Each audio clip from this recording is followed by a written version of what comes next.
another great feature of the software is a brand new tool called wordplay.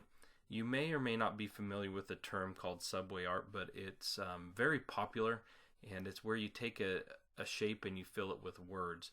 And so we're super happy to announce that in this update, you're able to get the new wordplay feature.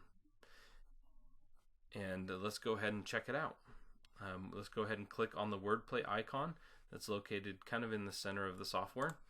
When you click on that icon, it's going to bring up a preview window, and you're going to have different options here. I can go ahead and click and find a shape that I might want. Like, let's take this guitar, and you'll notice that in here I have the ability to select what type of a shape this is going to be. Right now it's artwork. I can come in here and change it to a run stitch or a steel stitch. I'm going to change it to a steel, so when it borders, it'll be bordered with a nice clean satin stitch. And you also can change the height and the width. I'm going to go ahead and click on this maintain aspect ratio here. I want to make this about 175 millimeters in size, so it's a little bit larger. So I went ahead and changed that, and I can choose to view this in 3D mode if I want. So once you have artwork selected and what type of shape you want, you can come over here to the text and you can start typing in your words. So let's go ahead and type in guitar, and then you just put a comma and a space and you type the next word. I'm going to do live music, and let's just focus on those words for right now. Now I can come down and choose the font style that I want to use. And for this one, we'll just scroll through a little bit. Let's go ahead and do something fun like this one. And I'm not going to change anything inside of here except for the number of colors. Let's say that I only want it to have a total of 6 colors. This will limit the number of color changes and stuff like that you're going to have to do. And I'm not going to change anything in here right now. I'm going to show you some of the options that you have. But I've got this set up. I'm going to hit generate. When I hit generate, it's going to process through here, and it's going to kind of formulate everything and get it ready to go.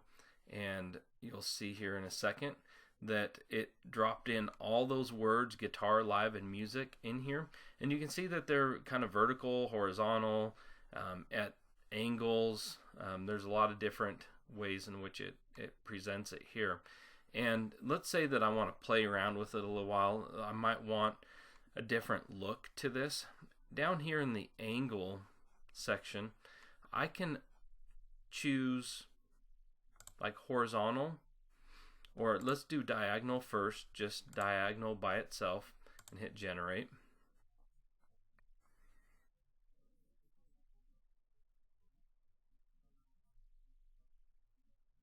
And you can see that it's all just diagonal, which is a really neat look. And it fits that shape really well. But let's check out a few other options. Let's go to vertical and hit generate.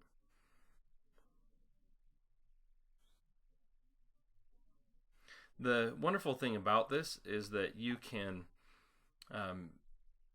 choose to generate as many times as you want in order to find the look that you want before you ever bring it in to the design page. So this time I'm going to choose horizontal. So far I like diagonal, probably the best. But let's see what it looks like horizontally. So you can see there it is horizontally, which is all of them are great options. But I want to show you that you can use 2 of them together. So I have horizontal right now. Let me check the box for diagonal and hit generate. So this time it will actually put some horizontal and some of the diagonal. So let's see what this looks like here, which is really neat. So there's that option. Let's go ahead and check vertical and diagonal and see what that does. I just love how you can keep playing with this and test it out and find what you really like. And so there is the vertical and horizontal, which I like as well. And one of the things that we really tried to do with this feature is A lot of times when you're doing text like this, sometimes you make the letters too small.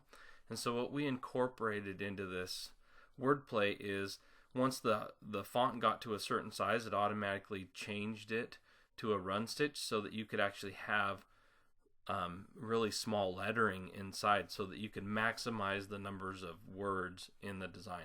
Now, I can come in here to this scale and say that I don't want them to be quite as small, so I can change that from 10 to 25 and hit generate, and you'll see that it will be a little bit different. There won't be quite as many words in there, and you can see there is the little difference there, which I really like. So I'm going to go ahead now and press OK. When I press OK, it's going to load that design into the software, and now I have the ability to go and save it to whatever format of my machine that I want and stitch it out. So we hope that you love this feature. It's a lot of fun. We've done a lot of things to it to make sure that it stitches properly, and I think that you're going to love playing with it as much as we do. So we hope you enjoy.